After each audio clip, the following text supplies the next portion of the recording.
14 पति के बराबर पत्नी की उम्र, यह सुनने में अटपटा लग सकता है, लेकिन जब मैल से असुर का जन्म हो सकता है और पसीने की बूंद से हनुमान जी को पुत्र प्राप्त हो सकता है, तो ऐसा होना भी आश्चर्य की बात नहीं है। और जब यह बात स्वयं वह स्त्री कह रही हो कि उसके 14 पति होंगे, फिर उसकी आयु समाप्त होगी, तो बात और भी रोचक हो जाती है।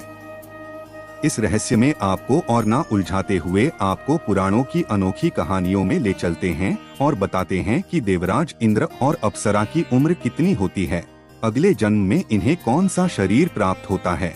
इस रहस्य से पर्दा तब उठा जब भगवान शिव के वरदान से उत्पन्न ऋषि मार्कंडेय, जिन्होंने महामृत्युंजय मंत्र की रचना की थी, उनकी तपस्या से घबराए इंद्र ने अपनी अत्यंत रूपवती अप्सरा उर्वशी को उनके पास तपस्या भंग करने के लिए भेजा।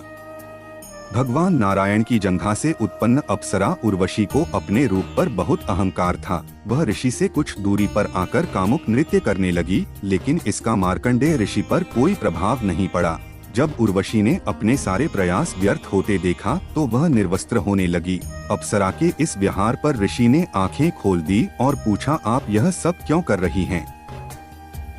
ऋषि के वचनों से अप्सरा लज्जित हो गई। उर्वशी लज्जित भाव में जवाब देते हुए बोली कि ऋषि, आप जीत गए, मैं हार गई।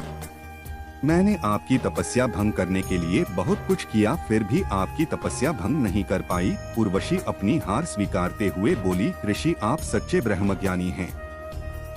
उर्वशी ने बताया कि वह वर्तमान इंद्र की पटरानी हैं और हारकर स्वर्ग जाएंगी तो देवराज उनसे क्रोधित होंगे और उनका अनादर करेंगे।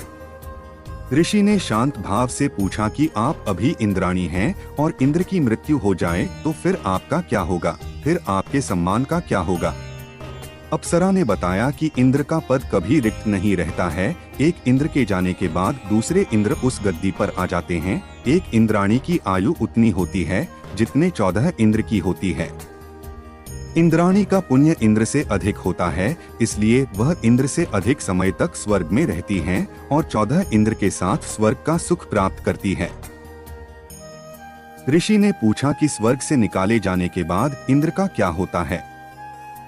इसका जवाब देते हुए अप्सरा ने बताया, पुण्य का नाश होने पर इंद्र स्वर्ग से मृत्युलोक में वापस आ जाते हैं और उन्हें गधा का जन्म मिलता है। इंद्राणी भी पुण्य क्षय होने पर मृत्यु लोक में आ जाती है और अपने 14 पतियों के साथ रहती है।